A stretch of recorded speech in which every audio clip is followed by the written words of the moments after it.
خدایا من مسافر موقت زمینم، از پیش تو اومدم و به نزد تو برمیگردم. پس قلب منو به چیزهایی که موندنی نیستن گره نزن. خدایا ریزقم رو اونقدر وسیع کن که محتاج هیچ کس جز تو نباشم.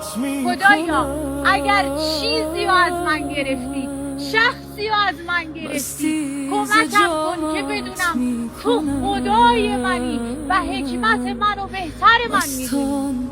خدایا در این سفر موقت و کوتاه زمینی قلب منو از تمام تاریکی ها، کینه، حسرت، حسادت، دلشوره و هر استفادی کنی. خدایا به من عشقی بده که با رفتن آدم ها نره و با آمدن نعمت ها مغرور نشه.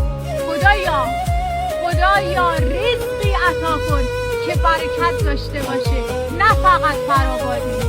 خدایا هر لحظه به یادم بگذار هر چی دارم در این دنیا و هر کس رو که دارم من مالکش نیستم و امانت هستن دست من.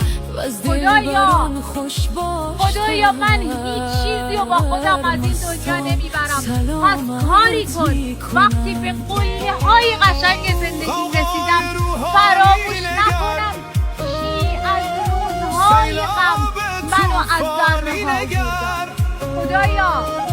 خدایا آخر این سفر زندگی وقتی همه تجربه ها تموم شدن، تنها چیزی که با خودم میبرم قلبی باشه که تو رو شناخته و دوست داشته باشه. خدایا منو لحظه‌ای به حال خودم با مگذار و منو از شمار بندگانی قرار بده که نظر کرده و عزیز تو هستن.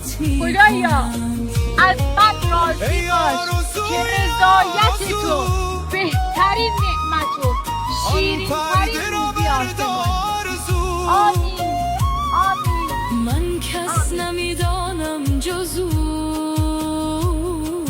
مستان سلامت میکنند. ای ابر خوش باران بیا